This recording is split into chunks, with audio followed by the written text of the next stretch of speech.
Hello, and welcome to the Drug Discovery World podcast. My name is Giles, and I'm here to take you through another topical and insightful article from Drug Discovery World. Today's episode is taken from our fall 2017 issue, and is titled Phenotypic Screening: Advancing the Science from Discovery to Regulatory Science. The article was written by Dr. Ellen L. Berg, Chief Scientific Officer at DiscoverX, now part of Eurofins Pharma Discovery Services. So now on to the main article. Phenotypic Screening: Advancing the Science from Discovery to Regulatory Science. Phenotypic screening is transforming drug discovery as advances are made in development of human-based physiologically relevant in vitro systems. Integration of phenotypic drug discovery approaches with target-based screening can improve success rates, as assays can be leveraged for the discovery of novel mechanisms and for building knowledge of disease biology. Pharmaceutical productivity continues to stagnate despite advances in genomics, assay technologies, and automation that have enabled high-throughput screening of millions of compounds in target-based assays. Fewer than 10% of drug discovery programs entering the clinic make it all the way to regulatory approval. Indeed, in 2016, only 22 novel drugs were approved by the FDA, a 6-year low. As the limitations of target-based drug discovery, TDD, were becoming apparent earlier this decade, Swinney and Anthony, with their unexpectedly impactful analysis of historical drug approvals, initiated a shift within the industry to reconsider phenotypic screening approaches or phenotypic drug discovery for identifying novel drugs. Despite the challenges with these approaches, phenotypic screening is poised to make an impact. What is phenotypic screening? Phenotypic screening uses live biological systems, in vitro cell cultures or animal models, and was the primary means employed to discover new drugs prior to the genomics era and large-scale identification of potential drug targets. Target-based screening utilizes simpler assays, often biochemical-based, to identify molecules that interact with a specific protein target, and is preferred when the disease biology is well understood and the relevance of a target to that disease has been validated with high confidence, since target-based assays can be run at a very high throughput to screen multi-million compound libraries.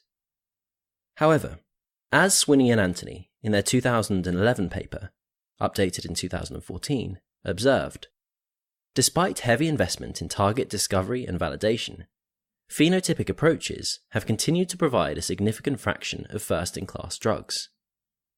This suggests that although the Human Genome Project was successful in identifying large numbers of prospective drug targets, too few of these have led to new therapies.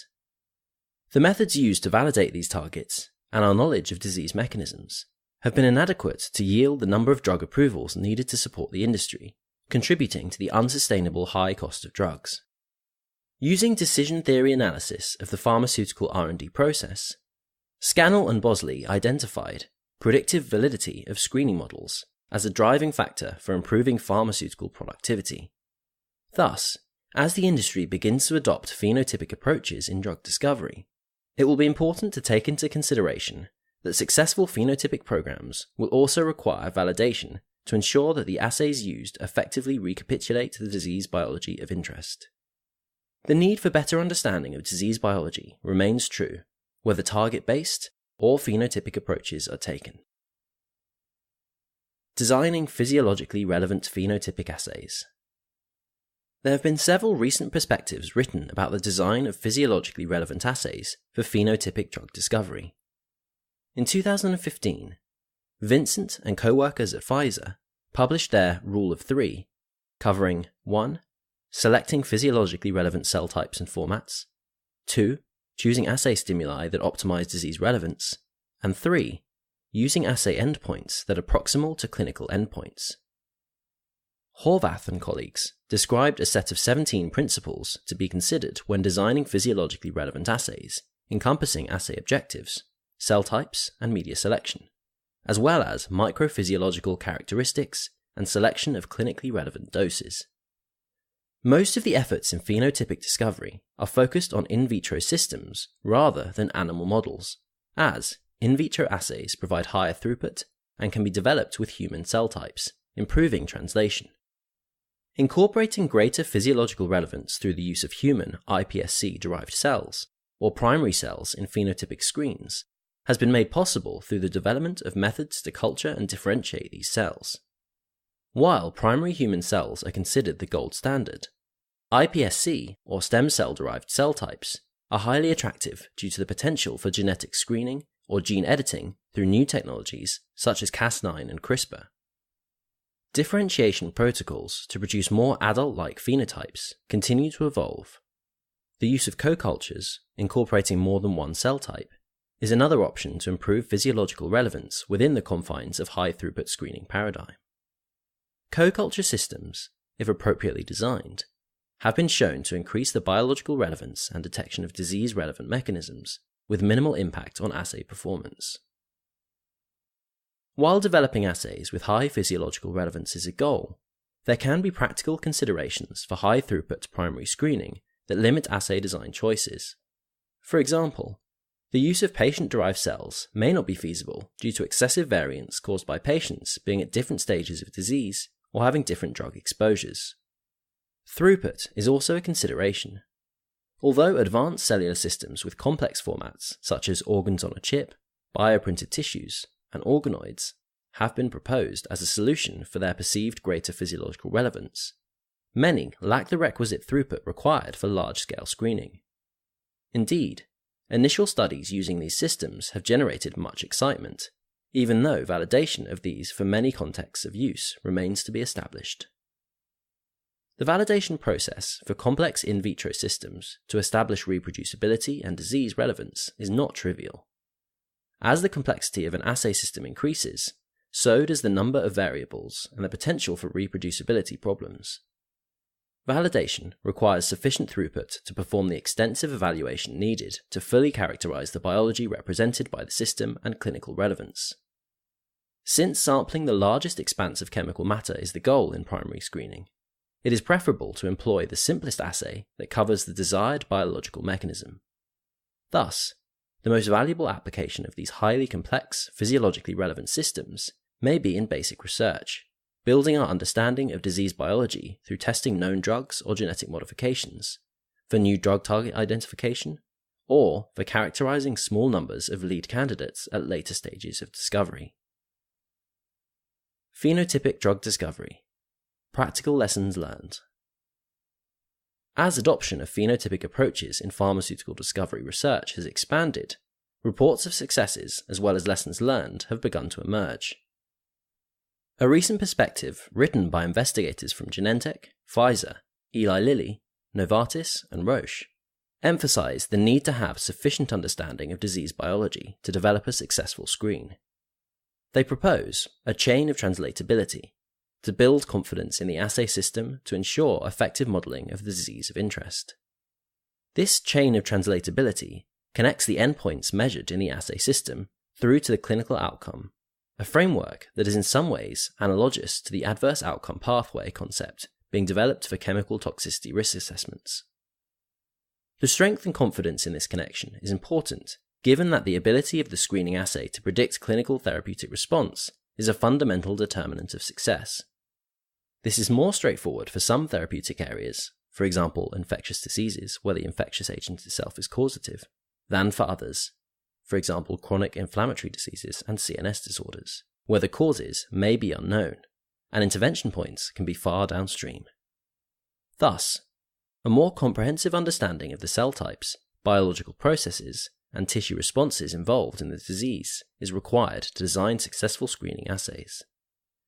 A group from Novartis recently shared their experiences with phenotypic screening over a 5-year period, from 2011 to 15. In 2011, around 5% of the discovery screens at Novartis were phenotypic based, rising to a peak of nearly 40% in 2014. This experience led the Novartis team to recommend prosecution of small pilot screens of 1,000 to 5,000 compounds on multiple assays representing different aspects of biology in order to select and refine a desired phenotype. Sampling and testing the biology this way allowed them to advance their understanding of the disease biology, exploring and refining the therapeutic hypothesis before final assay selection. Prosecuting phenotypic drug discovery programs. Process considerations. The prosecution of target-based drug discovery programs, having been the subject of intensive process improvement efforts over several decades, follows a more or less predictable path, from initial screen and hit identification to lead selection, optimization, preclinical assessment, and clinical candidate selection. The framework for prosecuting phenotypic discovery programs is less well established. Unlike target-based programs, hits from phenotypic screens may act through any one of a number of known or unknown targets, and so require mechanistic characterization to progress. This characterization is needed to triage hits based on undesirable mechanisms, as well as to group hits into similar mechanism classes. Developing an appropriate assay flow scheme of secondary assays for counter-screening for a phenotypic program requires greater upfront investment than for target-based discovery programs, and the flow scheme can change as the program progresses, as new information is incorporated. The first tier of secondary assays is typically identified during assay development from in-depth characterization studies performed on the selected phenotypic screen. Assay characterization is initially performed to support the relevance of the system for the purpose of predicting the clinical outcome of interest, for example, through the use of translational biomarkers or disease signatures that can be matched to clinical samples. Once this is established, further interrogation of the assay is performed via perturbation studies, using drugs and chemical probes as tool compounds, to reveal known targets and pathways that are active in the assay and need to be excluded. Secondary assays for these targets can then be run following the primary screen. Following this triage, the remaining hits must be further classified and prioritized. This mechanistic classification can be accomplished using unsupervised multi-parameter profiling approaches such as transcriptomic, proteomic, or high-content analysis within the screening assay itself, or by employing more extensive phenotypic profiling across additional assays. The usefulness of these unsupervised methods is increased by coverage of biology and the availability of reference signatures of compounds with known mechanisms to which hits may be compared. This effort can reveal additional mechanisms or identify new assays that should be incorporated into the screening funnel, and can also help support target deconvolution. Target deconvolution is an important activity that must also be considered for phenotypic discovery programs.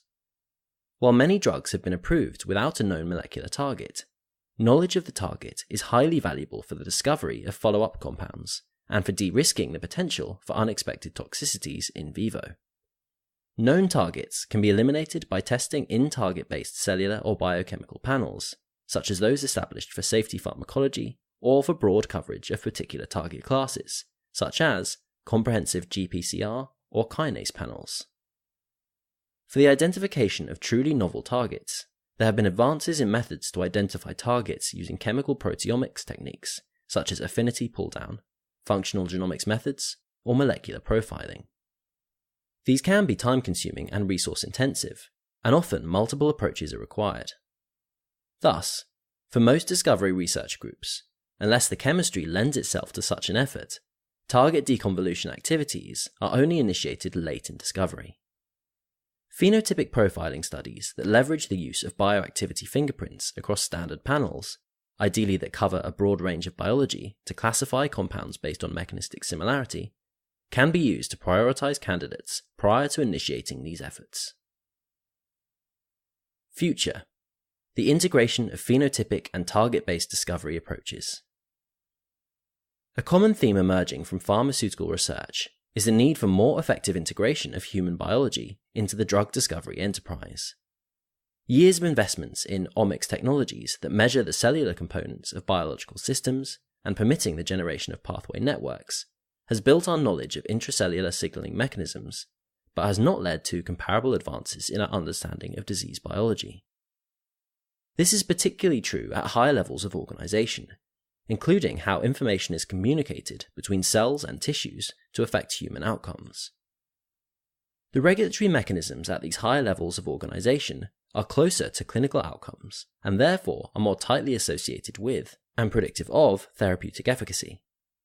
Indeed, it is at this level that the differences between animal models and humans is the greatest. Small differences at the molecular or pathway level can become amplified at the next higher level of organization, a consequence of modular, hierarchical, complex system architectures. The focus on subcellular pathway regulation may explain why we have not been more successful in target validation. In highly networked systems, feedback mechanisms exist to keep the system balanced and functioning in the face of external stimuli and stress. Understanding the feedback and communication mechanisms that operate at these higher levels of organization will not only help us identify phenotypic screening assays with higher predictive validity, but also validated drug targets. Effective integration of disease biology into drug discovery requires a multi-pronged approach that combines both phenotypic and target-based methods. This involves taking a holistic approach to the disease, mapping out the known biology, and then exploring multiple phenotypic as well as target-based screens for their applicability to the disease. Discovery efforts in a particular disease should begin with a theoretical framework of the disease onto which existing knowledge of cell types, cellular interactions, biological processes, known mechanisms, and clinical biomarkers are mapped. Given the limitations of animal models for human translation, it is best to develop these theoretical frameworks primarily from human clinical information, such as genetic associations, drug effects, and biomarker studies. Then, as phenotypic assays representing various cell responses and interactions within the framework are developed and piloted, and the effects of genetic and compound perturbations on potential biomarkers are measured, the resulting information can be used to refine the model, fill in knowledge gaps, and build support for particular therapeutic hypotheses. Advanced cellular models, such as organs on a chip or microphysiological systems and bioprinted tissues, have an important role to play here as well, to test hypotheses and evaluate novel targets or biological processes in a more complex setting, as they provide a useful bridge from simpler, higher throughput assays to the clinical situation. At this point, potential targets may emerge and decisions to initiate target-based screening can be made. The information generated is also used to select the most suitable phenotypic assays for high-throughput screening. Although this process can be time-consuming, the phenotypic assays used for primary screening to discover hits with novel mechanisms can also be applied to support the validation of compounds identified from target-based screens. For a single disease, an organization will typically be prosecuting multiple assays and mechanisms. While this takes greater resources, it also increases the odds of success and builds the organization's internal expertise in phenotypic assays and disease biology, a competitive edge.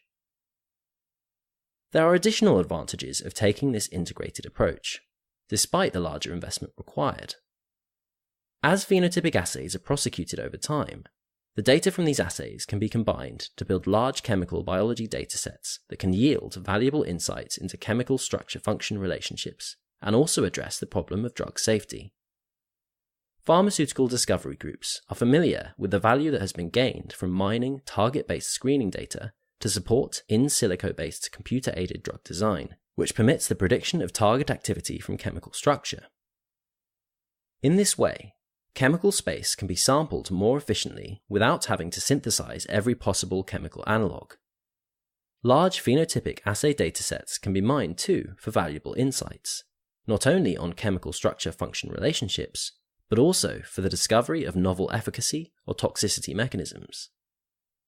These discoveries are enabled by annotation of tested compounds for clinical indication or adverse effects, from known effects of the drugs or tool compounds evaluated during assay characterization, or from target interactions from information that is available from compounds in the screening deck that have been run in historical target-based screening campaigns.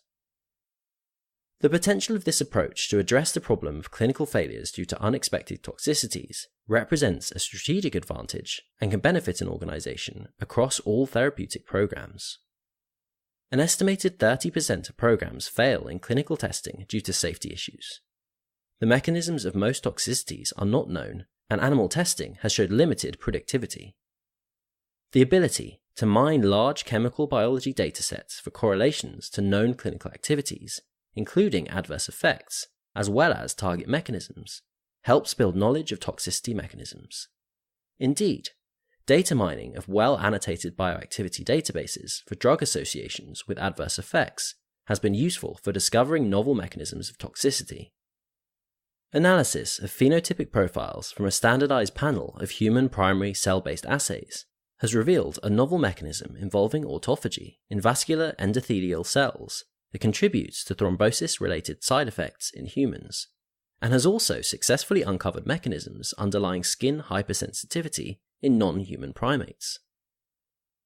As the number of toxicity mechanisms that are identified increases, and either phenotypic or target-based assays for these become available, it will be possible to rely more and more on in vitro tests for predicting safety risks.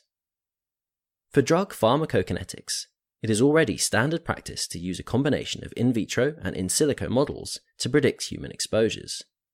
As the ability to predict human outcomes from these approaches improves, the dependence on animal testing will decrease, while program success rates will increase. For these approaches to be incorporated into regulatory decision-making, given the primary remit of the FDA, EMA, and other drug approval agencies to protect patient safety, significant investment in data-driven, performance-based validation studies will be needed. If we are to move the industry forward, open shared data on publicly available drugs will be needed, as the quality of predictive models depends on the amount of data that is used to develop the model. There is tremendous potential value from incorporating human-based in vitro data, whether phenotypic or target-based, in regulatory assessments. These data address human-specific mechanisms and so have the potential for better productivity, and their use supports the goal of promoting non-animal-based methods. The addition of phenotypic screening for improving the accuracy of drug safety assessments contributes to the modernization of regulatory science, bringing more efficacious and safer drugs to market at lower cost. While phenotypic screening today is already making an impact in pharmaceutical R&D, the greatest benefits may be yet to come. This article was written by Dr. Ellen L. Berg. Dr. Berg is Chief Scientific Officer at DiscoverX, now part of Eurofin's Pharma Discovery Services, and leads the scientific direction of the Biomap phenotypic profiling platform. Dr. Berg was co-founder and CSO of BioSeq, acquired by DiscoverX, and prior to that led a research team developing biopharmaceuticals at Protein Design Labs, now AbbVie. She received her PhD from Northwestern University and was a postdoctoral fellow at Stanford University, where she was a fellow of the American Cancer Society and a special fellow of the Leukemia Society of America. Dr. Berg has served in various positions with and is a fellow of the Society of Laboratory Automation and Screening, SLAS. She is a board member of the American Society for Cellular and Computational Toxicology, ASCCT, and a member of the Society of Toxicology, SOT, and inflammation research organizations. Her research interests include human-based in vitro systems, chemical biology, drug and toxicity mechanisms of action, phenotypic drug discovery, and predictive methods for human efficacy and safety outcomes. Dr. Berg holds several patents in the field of inflammation and has authored more than 80 publications. If you've enjoyed this episode, then you can subscribe to the journal free of charge by visiting ddw-online.com. You'll also be able to view full articles, including references, and download original PDFs of our past articles, including this one. If you've enjoyed the podcast, then please do leave us a review and subscribe, and you can also follow us on LinkedIn and Twitter. Thanks as always for listening, and we hope to see you in our next episode.